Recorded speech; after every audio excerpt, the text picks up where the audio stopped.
People that escaped a toxic relationship, what's the red flag you ignored that you still regret?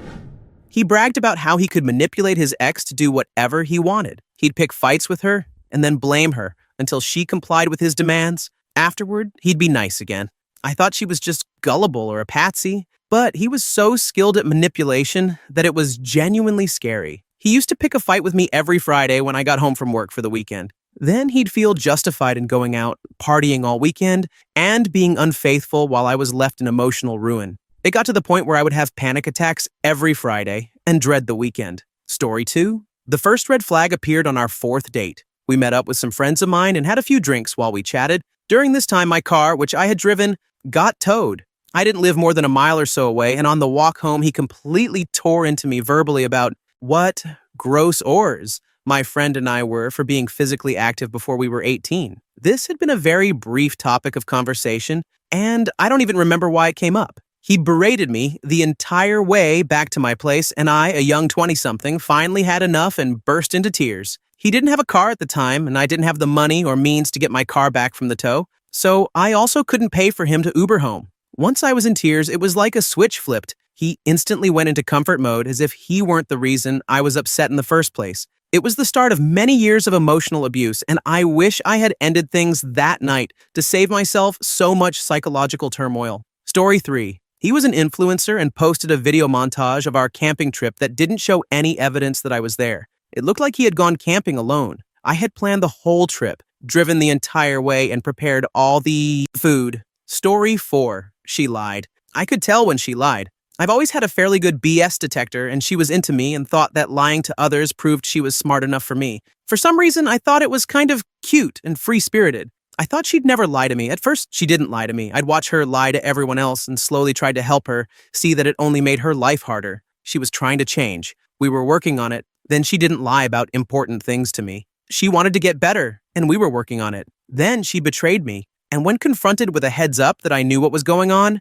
she lied at every step, even as I kept incrementally showing more proof of exactly what I knew had happened. So when people show you who they are, believe them. Story 5. At this time, we had been dating for a few weeks. He left me in his apartment to deliver a package to his boss. Meanwhile, his roommate asked me if I wanted McDonald's, and I said yes. I asked for a small hamburger for myself and some fries for my boyfriend, since I knew he didn't like McDonald's. We had agreed on making hot dogs, so when he came back, I looked at him, feeling a bit guilty while eating the hamburger, but he laughed. I'd made him the hot dogs and we ate together. He said it was okay. Then we were alone in his room. He hugged me very tightly and it started to hurt. Calm but angry, he told me that I should never do something like that again, for not doing what I had promised. I apologized, but he kept hugging me, and then he said he would be really angry next time. Now I understand that he would always become passive-aggressive or violent over anything he considered my mistake. Story 6. He was completely unable to stop his ex-wife from triangulating herself into our relationship at every opportunity, all under the guise of being a best friend and offering an abundance of love. I'm talking about trying to have a nice group dinner in the 2nd month of our relationship, and she suddenly demands we talk about engagement rings and whether we're aligned on having kids. There was lots of weird and invasive overstepping, repeated provocation and baiting, minimization, gaslighting, and more. He enabled it all by taking a passive back seat, offering only placating words without any real action. Of course, it got far worse, and eventually I understood that there was a horrible codependent dynamic between the two of them, along with crazy-making behaviors that brought about the worst chapter of my adult life. I made the mistake of reacting with grace and compassion, but I should have run at the first WTF moment. I needed to turn that compassion toward myself first and foremost. Lesson learned. Story 7. We had a significant misunderstanding right at the beginning of getting to know each other, where he attached a lot of extra meaning and significance to something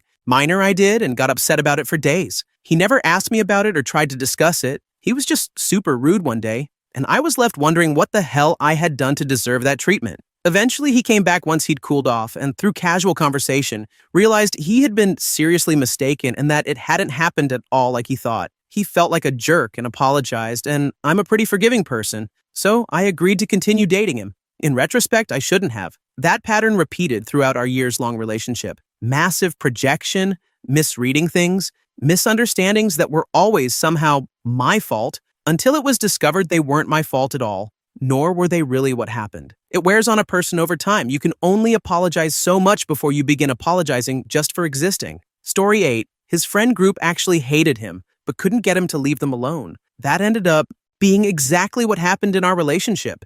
I ignored it as a red flag, thinking, well, why would you hang out with someone you actually hate? Wouldn't they just stop talking to him? I also assumed they were just rude people who got a sense of righteousness from feeling superior to him, which wasn't entirely inaccurate. Anyway, they were all a-holes to varying degrees, but they were functional, independent a-holes. He wasn't. Story 9. Always having to smooth over their emotional outbursts to others. Whether drunk or sober, they didn't care about the consequences, even if it meant I ended up being the one responsible for repairing the relationship with the other person. There was one time I purposefully pushed one of my ex's friend's buttons to see how he'd react, and he acted like I was a horrible person with no manners. So not only infuriating, but hypocritical. Also small talk. He never went out of his way to do normal social courtesies, like introducing himself to people close to me or behaving like a normal adult. I was always on edge, worried he would say something inappropriate or offensive. Out of all the crappy things that occurred in that relationship,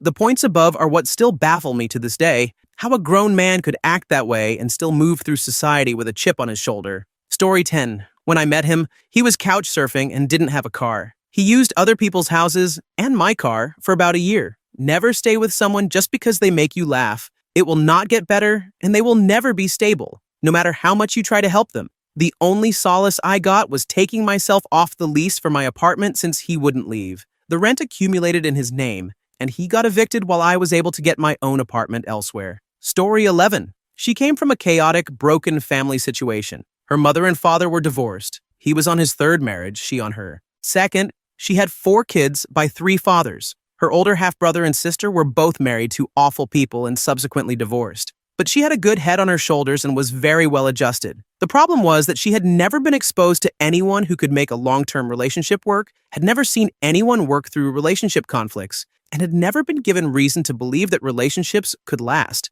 We had a good few years, but when she started having negative feelings, she didn't know how to communicate them. Instead, she just gave up entirely on the relationship, even though the issues she had were pretty normal and reasonable. Issues that, to be fair, were mostly my fault. I don't know whether we would have been able to work through them successfully in the end, but we didn't even try. Part of me wonders if she was afraid that we could work through our issues, because if we could, maybe her parents could have worked through theirs. 2. Story 12. What's so scary is that there was none. He was very sweet, very charming, seemed like the perfect boyfriend. Then, when I was emotionally invested and attached, he did a complete flip almost overnight. Suddenly, I was not attractive enough, smart enough, old enough. I was 18, he was 22, or interesting enough, and it was all my problem to solve if I wanted to keep him. I'm so glad I eventually bit the bullet and blocked him on everything after I moved. Story 13. The massive pile of clothes in the corner of the room. She was in her early 30s. I spent the next 5 years cooking, cleaning, and paying the bills so she could focus on learning to be a hairdresser. We met while working in finance together. 2 months out from qualifying, she left me for a client. She's now divorced with 2 kids and a feminist author. Her bio says, "Men don't do enough around the house." She cooked the same crappy rice dish twice in those 5 years, nothing else. My mom found it hilarious. My sister wants to hunt her down and throw dirty laundry at her. There were a few red flags, to be honest. Story 14. Red flag when she brought out healing crystals and said she could sense energy from inanimate objects. I shrugged it off as a hobby, but it turned out she was serious and started LARPing as a witch. She wasn't mentally well and was spending a lot of money on what she called holistic treatments instead of seeking professional help. She really drained me with her bipolar behavior, literally going from warm and welcoming to cold and isolated, and would blame it on the stars or the moon's alignment. I'm glad the relationship ended. Now my stress is gone. Story 15. She could not handle not getting what she wanted when she wanted it. If she had a food craving, she would stop at nothing to satisfy it, often door-dashing while broke. If her wealthy family didn't give her the exact gift she wanted, sometimes not. Even on a special occasion, that family member would become an enemy. I was too young and messed up in the head at the time to realize that behavior would eventually turn on me, because she always said I was perfect, until she didn't. Story 16. She was always angry with me about something. She was never wrong, nor did she ever apologize. I could never figure out what I had done to make her mad. I realized how excited I was for the days when she was at work and I was at home. She would get offended by completely innocuous things, and I had to constantly apologize for my words and actions because of it. The constant jokes were really just hurtful comments disguised as humor. I've known her for 15 years. Dated for 3, broke up. I thought it was because she was in New York City and I was in New Jersey, and got back together 6 years ago when she moved out here. I've pulled these examples from other posts, and they all fit my situation. Lately, I've been questioning if we are right for each other, as we are constantly at odds, or I'm given the silent treatment. We can't even go on vacation without a fight starting. Worst of all, she proudly told me I cannot trust her to be honest with me. Not about cheating or anything major, just everyday conversations. Gaslighting is constant. I never said that, and so on. Full disclosure, I smoke some pot and have occasionally forgotten things, which she uses against me at every opportunity. She never answers a question directly. I have specifically said, please just answer what I've asked. But now it seems to have become a power thing. Story 17. She would spend hours each week staring at herself in the mirror, silently criticizing her appearance, and then ask, how could you love me when I look like this? No matter what answer I gave, she was objectively a beautiful woman. She would say, you're lying. After a few days of that, she would tell me I wasn't romantic enough, and that was why our intimate life was non-existent. Story 18. There were a lot of red flags. She would do a little spin before entering a car because she said she would have bad luck if she didn't. OCD traits. She told me she was a bartender but refused to say the name of the bar where she worked. It turned out she was an exotic dancer, which I wouldn't have minded if she had been honest about it. She didn't want to hold my hand or do anything that made us look like a couple in public because then other men wouldn't buy her drinks. This was ridiculous because I always offered to pay, but she specifically wanted other men to buy her drinks. She ended up cheating on me multiple times. The worst by far, and trigger warning for animal abuse, was her telling me stories about how her father used to off puppies when their female dog had puppies they didn't want. When I pointed out how deranged that was, she defended him and said it wasn't a big deal. She ended up offing our pet dog some years later. Story 19. He kept comparing me to his dead true love. They were 13 when she passed, and I dated him in his 20s. I also don't believe she was real. According to him, she had perfect skin, cat-like eyes with heterochromia, long, beautiful blonde and black hair, a perfect figure. Everything about her was everything I wasn't. I didn't want to be a jerk about his first love, so I'd ignore his talk about her. But constantly being told I didn't compare to a dead preteen gets old fast. Story 20. His constant negativity and criticism. My ex suffers from severe depression and was always complaining about how miserable his life was. I also struggle with depression, so I did my best to be compassionate and hold space for him. He's an intelligent person who understands the importance of taking care of your mental health, but he was perpetually stuck in a cycle of negativity and hopelessness. I felt similarly about myself at the time, and it was comforting to struggle alongside someone rather than struggle alone. Within the first year, I began having doubts about the relationship and whether it was particularly healthy, but I believed so much in his potential that I stayed. We spent 4 to 5 years feeding on each other's misery until I eventually could no longer live that way and broke up with him. If I had listened to my intuition earlier, I could have saved myself from years of being weighed down by a deeply unsatisfying relationship. I don't regret it though, because I still think he's a good person, and I learned so much about myself during and after my time with him. Plus, those dark years ultimately led me to my current partner, who constantly inspires me to better myself rather than be complacent in my unhappiness. Story 21. She was hyper-fixated on me, my actions, mistakes, past, everything. I spent the entire relationship trying to make it up to her, constantly catering to her. Otherwise, she'd be in a mood. I think that's what happened. I regret it completely. She was abusive and controlling in every way you could imagine. I'm scared to be with women now. I constantly feel like I'm about to get hit, or that being late or doing something wrong will trigger a huge argument. Story 22. A completely messed up family. The girl was pretty sweet. We had a decade-long run. But her family was the most regressive, substance-abusing people you can imagine. I thought showing her what support and a loving family looked like would help her heal and move on. In the end, I just endured years of mistreatment from people who loathed my existence. She eventually left for a 2-week trip to Hawaii while I was at work, with the alcoholic meathead who had been her babysitter when she was little. I'll never put myself through that again. If they still have family bonds and that family is a burning trash can, run the other way. You can't save them, and the damage incurred can leave you messed up for years. Sad truth. Story 23. Hiding the phone. I'm not just talking about texts, leaving the room to take calls, texting people at all hours, taking Uber rides to random houses, and an inability to tell people, no, you can't have my number. I have a partner. One time, my phone had died and I needed to see the menu of a restaurant we were at. Instead of just handing me her phone so I could scan the QR code, COVID times, she insisted the waiter bring a physical copy. Embarrassing. Story 24. About 6 months in, she blew off date night right before we walked out the door to go to a basketball game. She was a high school teacher. She said she'd be gone about an hour and that we would go to dinner as soon as she got home. Stupid me waited with my shoes on the couch until 6 a.m. the next morning, when she finally rolled in. She didn't answer the phone all night after she left and gave me a terrible story about locking her phone in the car, leaving the keys at school and getting locked out. So she stayed at her friend's house. The funny thing was, 4 days later, we went over to that friend's house for dinner, and as we were walking up to the door, she had to call her friend to make sure she was at the right house because she had never been there before. Yeah, I was dumb. Story 25. Although we didn't have common friends, I knew people who went to college with him during his undergrad and postgrad. Everyone told me he was a loner and that nobody talked to him. I felt bad that people had abandoned him and thought he was a misunderstood introvert. Only later did I realize there were very good reasons why people stayed away from him. Story 26. His constant mood swings and lack of respect when acknowledging that I didn't want to hear about his other crushes. He had depression, anxiety, ADHD, autism, and was later diagnosed with bipolar type 2. I'm not saying bipolar disorder is a massive red flag. It's not. Everyone has things they struggle with, and that's okay. The red flag was that he refused to get tested and diagnosed for years, and he consistently manipulated me using the disorder. Story 27. In the beginning of our relationship, she kept saying things like, oh, my ex would do this and that. Or if I did something nice for her, she'd say, oh, my ex should have done this.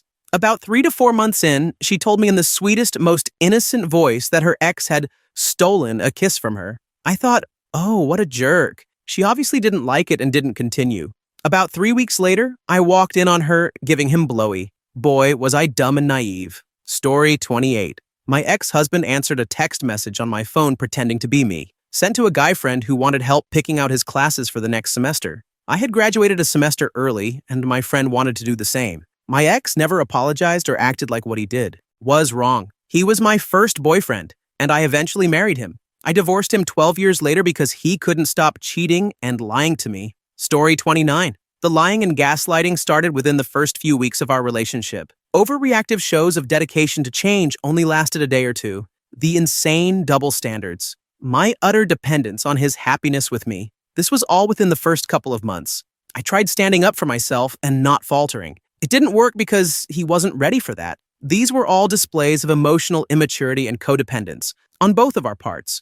I should have left when I had the chance. We're now almost 2 years in, and the separation is proving to be slow, difficult, and painful. Story 30. After living together for a year, my fiancé was always super jealous anytime we weren't together. I was okay with that. But once, at a work event, when she was with me, she went to the restroom. A coworker asked if I would dance with her. So I did, not feverishly, and we weren't touching each other at all. My fiancé freaked when she saw it and caused a scene. As we were walking to the car, she turned and scratched my face, calling me names. I married her a few months later and spent 20 years in a miserable marriage with a woman diagnosed with delusional schizophrenia. Story 31. She lied to me and said they were broken up, then cheated on him for months with me, not knowing any different. Eventually, she decided she liked me more and ghosted him. I found out from someone who didn't know I was unaware a few years in. I thought, whatever, it's old news now, and never even told her I knew. Guess what she eventually did to us in reverse? Years later. Story 32. She had trust issues and insecurities.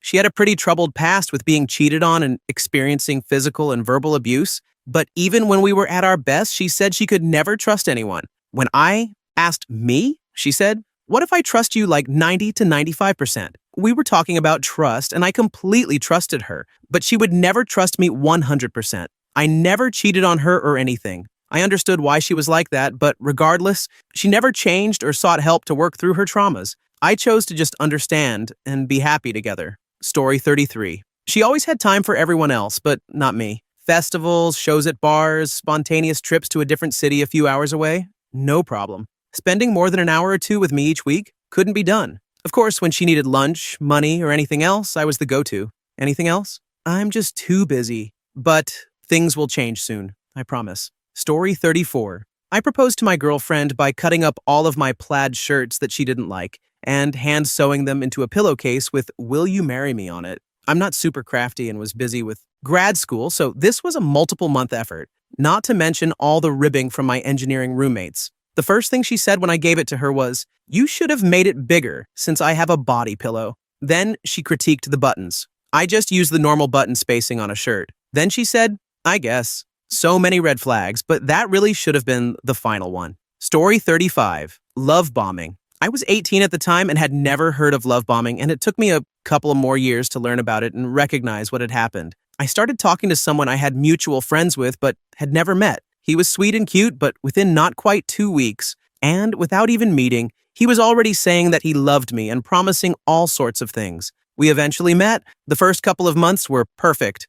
After those perfect months, the mistreatment started, commenting on my body and appearance, even saying how he would do it with other women if he had the chance, or how lucky one of his friends was to be with a gorgeous woman. He played me into doing it with him.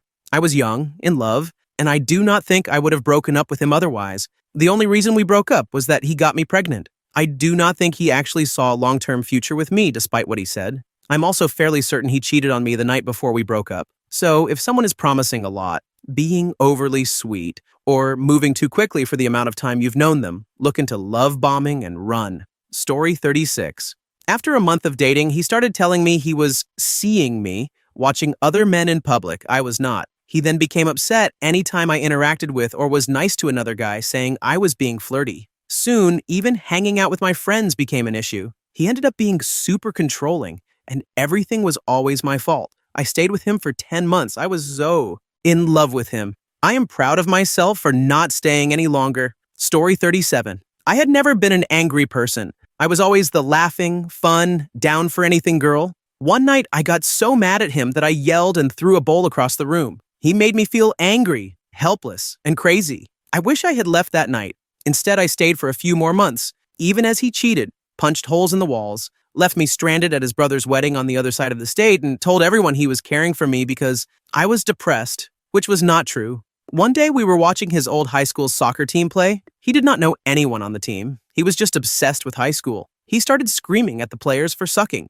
despite never having played soccer himself. In that moment, I realized I would never feel safe leaving my kids around him, which meant I could never have kids if I stayed with him. I finally left a few days later. He responded by proposing to me, threatening to call the police and force me to return every gift he had ever bought me, threatening my next boyfriend with a knife, and eventually stalking me. He was smart and charismatic, and after being with him, I was broken. So nearly everyone in our friend group took his side. He was later arrested and expelled from our college, so luckily I never had to see him again. He would still text me and ask around for my new phone number every time it changed. He teaches middle school drama now. He married a girl nearly a decade younger than him whom he met when she was in high school. I expect he will be in the news again one day. Story 38. We were friends before we dated, and sometimes he would get really obviously jealous or bishy toward me. It didn't make any sense. He was really handsome, far prettier than me. But if I happened to wear something nice and got the occasional compliment, he would look like someone had driven a knife through his heart. This spiraled out of control once we started higher education and had differing professional prospects. Eventually, I found myself dating my worst hater, basically. I initially looked past it by rationalizing that everyone gets jealous, and it isn't fair to discard someone for that feeling alone. I didn't even factor in his bishy behavior or connect it properly with the jealousy. I was down bad. Story 39. When you bring up an issue that is really impacting you and your mental health, they flip the script. It will start small, like it was not my intention, with no apology, then slowly build up to, now you are making me feel like an a-hole. It's a slippery slope, and you don't realize how quickly you're sliding down it. It's very much like the frog in boiling water analogy. I was practically drowning in it. They will never want to rebuild and will take it all out on you, as if you are the one causing the issues, even when you are attempting to make corrective action. To fix a rough spot in the relationship, one day the rose-tinted lenses came off. I began asking her why she did those things, and 1 week later, she dumped me because she was tired of me and angry that I would not be her therapist, despite me begging her to get one for nearly a year and a half of dating and 2 years of knowing her. The grass has been much greener on the other side, but I still hurt and miss her, even though I know I shouldn't. Reach out to friends and family to sanity check yourself, to see that you are not the crazy one for thinking logically, and listen to their advice, even if it isn't what you want to hear. These are just the red flags I have experienced, but looking through this now, I realize I missed so many more throughout the entire relationship. Story 40. On our third date, we were talking about politics, and he said something about the last election being stolen. I then said, "Oh, you're one of those," and it was like something dark and mean came over his eyes. I should have realized then that his political views and what they stood for were part of a much deeper pattern that would ultimately end our relationship. Story 41. He dubbed himself a semi-professional esports gamer. It didn't matter that I was sensitive to loud noises. He would scream at the top of his lungs online with his friends at any hour of the day. I recall he was kicked from a couple of leagues for being a toxic team member. That should have been enough of a warning right there. He would not let me buy a microwave. Then I was not allowed to use the dishwasher in our apartment, which I paid the full down deposit on, about $2,000 for U-Haul travel, etc. And then I was not allowed to hang out with my friends. The final straw was when he got angry because I told him my sister was moving to the same city as us. I was so excited, and he immediately put me down, telling me it was a terrible idea to have family nearby. In retrospect, I should have packed my bag the minute I watched a grown man scream at the top of his lungs because he lost a game of Smite. We broke up one morning while I was in a ball on the floor of our bedroom, crying and dealing with some recent grief. He walked in, said he couldn't do it anymore and that it was over, but then told me to leave the apartment I had paid for so he could have space for a few days. He also did not have a license, so I drove to my parents 2 hours away for a few days. When I came back, he tried to convince me to be roommates, saying he would take the other bedroom. I laughed and said, "No way. You need to be out ASAP." Story 42. Love bombing. I did not realize how big of a red flag that was when I was 20 years old. Bright, happy, and so flattered that someone so much older than me was interested in me, showering me with love, adoration, and praise. Now I'm 31, and after having permanent damage to my eyes from being punched so many times over the years, I've learned to be much more cautious of the overly charming types who tell you everything you could hope to hear. Story 43. My ex asked for a divorce after 10 years, but I should have done it myself sooner. Her oldest daughter, 18, was the devil. She was mean, selfish, and went out of her way to try to ruin our marriage. She even stole from me. I caught her shoplifting makeup, and her mother yelled at me for making her look bad. Her daughter had this delusion that I was keeping her parents from getting back together, even though her father had a live-in girlfriend of several years. I should have left after the first few years instead of hoping things would improve. It's funny, though, the other two kids were great. Story 44. Before we were even an official couple, my ex told me the story about the scorpion who convinces the frog to help him across a river, promises not to sting him, and then does it anyway. I can't remember if they both drowned in his retelling, or if his narcissism blinded him to the point of the fable, and he just saw the scorpion as an admirably successful sociopath who killed the frog after getting what he wanted. Either way, looking back after 19 years with him, 12 years married, and 1 child, I'm embarrassed and furious with myself for thinking this was just a quirky moment where he was trying to impress me with his knowledge of fables. I was a Latin and history major, and being a bit of an edgelord. It haunts me, the smug look of victory on his face when I laughed it off like, "Oh, you," and the way he asked, "But you get it, right?" I should have run so fast from that relationship. Instead, I let myself become his frog. Story 45. She got blackout drunk and kissed a guy at a party while we were long-distance dating, 2 days before semester final exams. I forgave her, and we got married. It turns out the misgivings that caused that behavior persisted, and we got divorced a few years later. I could have saved myself a lot of grief and a miserable marriage. I'm still dealing with PTSD from it. Story 46. I had some errands to run, grocery shopping and stuff, and when I got back home, she was acting very standoffish. When I finally got her to say what was wrong, she tried to convince me that I had said something I would never say. Something about her disability. I tried standing my ground, and it turned into an argument that somehow ended with me still apologizing. Story 47. I said I was comfortable with them getting dinner with their former FWB. I didn't know at the time that it was their actual ex who was in town. I don't care about people having friends or being low-key flirty, etc. They took that as an all-systems go to kick me out that weekend and try to invite their ex over for a hookup without fully clarifying boundaries, just assuming it was fine. That set the stage for years of issues with boundary, communication, and trying to shoehorn different desires for relationship styles.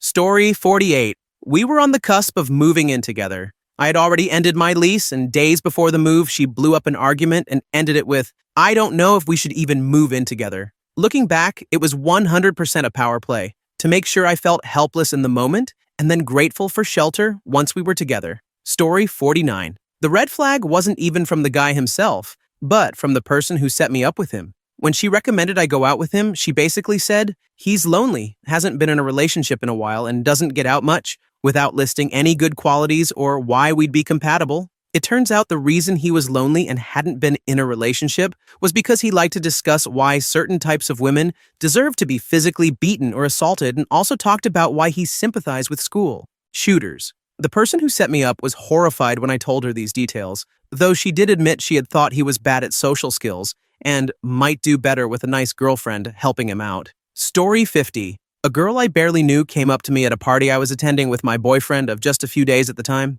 She confided in us that she had been assayed. I thought it was odd because he knew her and had used to have a crush on her. It turns out he had been cheating on me with her the entire relationship, 2 years, and the essay story was a lie. Story 51. She argued for anger. I argued for understanding. I don't care who's right or wrong. I don't even care how we move forward. I just want to understand and be understood. It took 4 years for something minor to escalate to the point where she brought up my student loans and mocked me for them. Absolutely not relevant to the conversation. Retroactively, all the pieces clicked into place. It ended then. And there. She was a lovely person in general.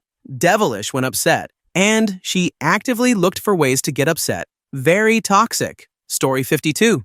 He was livid and said he thought I would do better because I didn't call him within 24 hours of going to my company's team retreat. It was my company and the first time I had met any of my staff in person. He was so mad that he was being ignored the whole trip, even though I had told him in advance I'd be unavailable. This was probably one of the only times I'd see my team in person. I should have broken up with him the day I came home. Story 53. Her ex and her rebound were still around, hovering hard. She thought she deserved praise for being transparent, but the entire situation didn't sit right. She cheated with her ex 8 months into our relationship. It turns out that after we broke up, she never stopped talking with them and always strung them along. She tried to do the same with me, but learned how someone properly moves on. Story 54. He gave absolutely zero care about my time. Anything he had to do was far more important. He would promise to be somewhere at a specific time, then show up hours later. I would call or text him multiple times as reminders that I was waiting, and he still wouldn't show up for hours.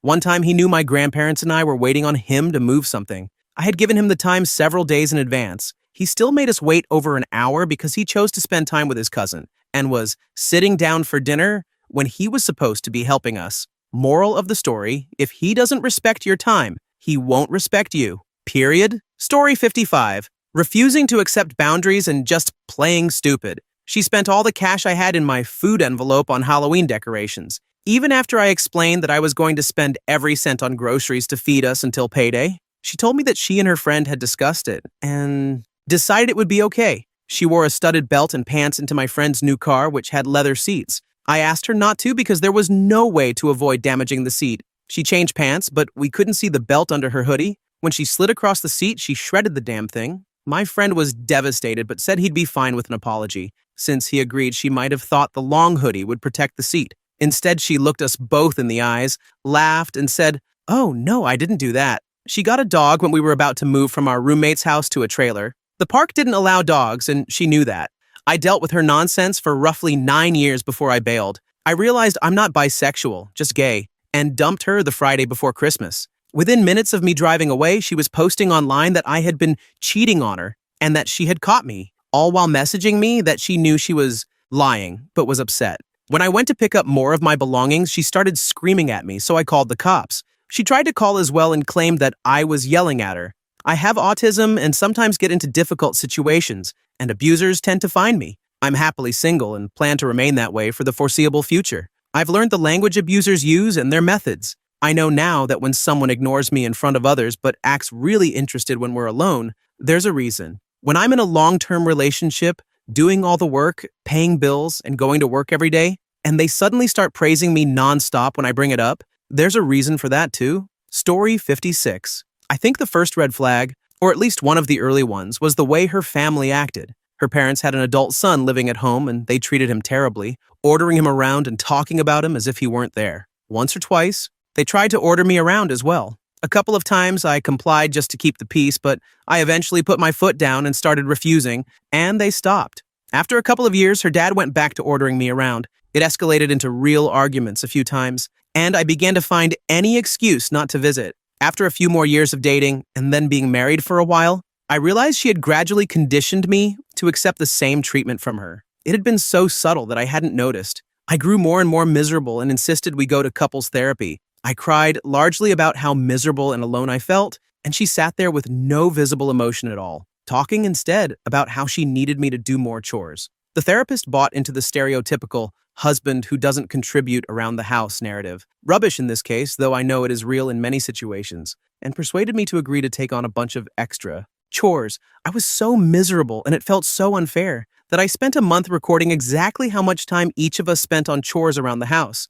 I spent around 15 hours per week, most of which weren't new. Maybe 1 hour of those 15 were the new chores I had agreed to. She spent about 2 hours and complained about every little thing she had to do. To add context, I was the primary income earner. A few years earlier, she had switched from full-time work to part-time because she said she didn't have enough free time. She didn't do chores on her day off. She mostly went out with friends for brunch and so on. All the regular tasks, like cleaning the kitchen, were still undone when I got home from work on those days. At our next therapy session, she led with a heap of criticisms. How I hadn't done the chores to her standard, untrue, and focusing on the 1 or 2 days I hadn't done them. I said I didn't mind doing the extra chores, but I would at least appreciate some company while I did them. She spent the 2 hours after work that I spent on housework watching TV. She agreed to find me and make conversation now and then during that time. The therapist explained that men often don't notice the extra work women do around the house, or the burden of having to micromanage their husbands into doing things. I pointed out that my ex didn't do anything to manage me. I just got in and did what needed to be done without ever being asked. My ex refused any more therapy sessions on the grounds that it was eating into her opportunities to have brunch with her friends. That was the moment I knew it was really over. In hindsight, I have no idea why I didn't realize it much sooner. After a couple of weeks of her still leaving me alone while I did housework, with occasional reminders from me that I'd appreciate some company even if she wasn't helping, we got a notice from our landlord that she was selling the house and we'd need to move out. I told my ex that I was getting my own place for a while and she would have to find her own place, at least for a year or so while I worked things out. I said we could revisit things once I'd processed how I was feeling. Living alone was wonderful. I spent less than a third of the time I had been on housework while still staying on top of everything, and suddenly I actually had free time. I stopped contacting her fairly soon and she never bothered contacting me. I saw her a few months later getting out of her car, which was full of rubbish. Some actually fell out when she opened the door and she ignored it. I hate to think how she's probably living without her manservant, but I don't really care. I'm just happy to have left. I served her divorce paperwork after the minimum required time, and we split assets equally. Many years later, I'm living with a wonderful woman who I adore. We do the housework and most other things together, and I never feel isolated or miserable. She has 2 brothers, and her parents are both wonderful and supportive people. Story 57. Her repeated self-harm threats and attempts over relatively small things, like me being upset about something. Sure, I was upset, but I would have rather talked it out and moved on. I just needed time alone to process my emotions, and then I would have been fine. Instead, I spent dozens of nights trying to find her after she told me, and others, that she was going out to off herself and then disappeared into the city without any contact. I regularly called the police and they came to know her and would track her down for a night in the hospital. I really should have left after the first 6 months of that. Story 58. She was like a judge on American Idol when it came to romantic gestures. I was made to believe that I had to hit all the right notes, or I was a disappointment, and that she didn't care about me. People who like you appreciate your romantic gestures because they came from you. People who are crappy have some standard in their head, and you end up as a contestant on a bizarre game show trying to win the prize. Story 59. When I tried to tell her that something she did hurt me, she cried about it instead of being sorry. This made it impossible for me to express being hurt in the relationship. I kept the relationship going for several months, only to end up in an even worse situation. So much so that I dropped out of college, stopped talking to my friends, and fell into full-blown depression. Story 60. I'm 10 years younger than my ex. We started dating at the end of my age 17, which in hindsight was an immediate red flag I didn't recognize due to my age and naivety. His family was completely fine with it, and I lied to and hid it from my own family long enough. I was smart enough and I had the best advice from my family, that just because you have a child does not mean you have to get married. I was not excited for her. My wedding, even though I had a venue and photographer booked and a dress ready for alterations, I was dreading it. I called it off and it was the best decision I ever made. My poor parents still have the dress in a closet 13 years later. I've mentioned this a few times before, and I have more awareness now, but there is a reason guys like him go for younger girls. They are easier to control and manipulate. Story 61. Early on, she said she liked honey, which was something I didn't normally have in my apartment. So, in between get-togethers, I got her some, just regular, off-the-shelf Kroger brand or whatever. When she arrived, she saw it and went from 0 to 60, launching into an hours-long argument about how I was an awful person, that only local honey was acceptable, and anything else was basically mass murder. I'm exaggerating a bit, of course, but it was eyebrow-raising behavior. Eventually, I got tired of defending myself for what was supposed to be a small gesture of kindness. I listened and remembered when you said you liked this stuff, and I got frustrated enough to try and end the date. I asked her to leave, but she pulled the "I can't at this hour, it's too late" move. She initiated intimacy the next morning, and whatever resolve I had left vanished. I can't put into words enough how much I wish I had stuck to my guns, told her to get out, and never called her again. The abuse and insanity continued like that for a little over 3 years, and I'm still working through some of it with a therapist. Story 62. One night, very early on, we were talking about likings in bed. We landed on the topic of 3 scores and groupie thing, and I mentioned I had partaken in a few experiences of that kind and had enjoyed myself. About 2 months later, he approached me saying he had found a girl for us to have a 3 score with. This had never been discussed. I got upset because what the hell, dude? We ended up in a huge fight with him screaming in my face that I owed him a 3 score and that he was entitled to one. We never had one, and a week later he shoved me into a window, breaking it. He was sent to prison in early 2020 for breaking my orbital socket and preventing me from receiving medical care. He was released late last year. He is now back in custody as of early this year on charges of physically violence and assailing me.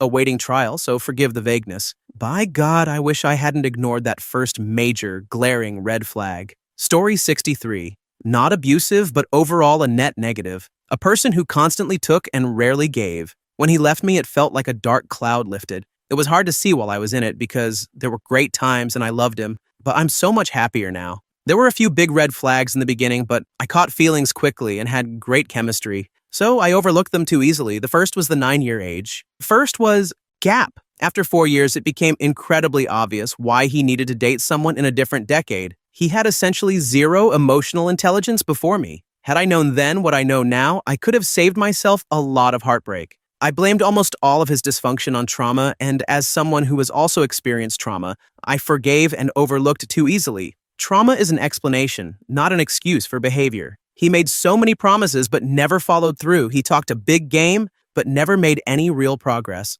Almost all the upward mobility he experienced during our time together was because of my involvement. He would often take things I said, enjoyed, or did, and try to make them his own, pretending it was his great idea. Also, years into our relationship, we were talking about age gaps and the morality of dating teens when you were in your 20s. He couldn't clearly say that there is a line that shouldn't be crossed with minors. He kept talking about the gray area. That conversation gave me a huge ick, and I lost so much respect for him as a person. Long story short, if someone is almost 40 and still talking about all the things they will do in the future, but has made no movement toward them, it's time to cut the cord. I just wish I had had the guts to do it sooner. Story 64. His actions didn't match his words. Everything he said sounded perfect. He made me feel incredible about myself, always reassuring me, making me feel cared for and loved. But deep down, I couldn't shake the feeling that something was off. I felt constantly uncertain and questioned his intentions, yet he always knew just what to say to ease my doubts. Looking back, no one is that perfect, and I should have trusted my instincts. Story 65. Why do you keep leaving your phone screen down on the table? There was no reason. It was on full blast, and I even offered her to go through it. I had nothing to hide, so why not? She refused. 2 weeks later. Why do you have hot girls on your Facebook page? I deleted all my guy friends. Babe, I hardly ever get on Facebook. She's a friend from high school I haven't spoken to in probably 3 years. Ask her. No, I believe in trust, and you're breaking mine by not deleting girls on your Facebook. You're obviously still wanting to talk to them. My driver's license, YMCA card, student ID, and credit card were all cut up and thrown at me along with my wallet, which I had stupidly forgotten when I rushed out the door that night. That's when I finally realized this girl had some major trust issues, and I might as well get out. I left my Switch and Kindle there too. Long gone. She was gorgeous and really cool at first. I thought it was going to be a real thing, but someone hurt that poor girl, and it ended up costing me a fair bit of money and a lot of stress. Screw that guy. I hope his truck breaks down on the way to work in the pouring rain and that it's his. Last strike. Thank you for watching. If you enjoyed this video, be sure to give it a thumbs up, subscribe, and hit the bell icon so you never miss an update.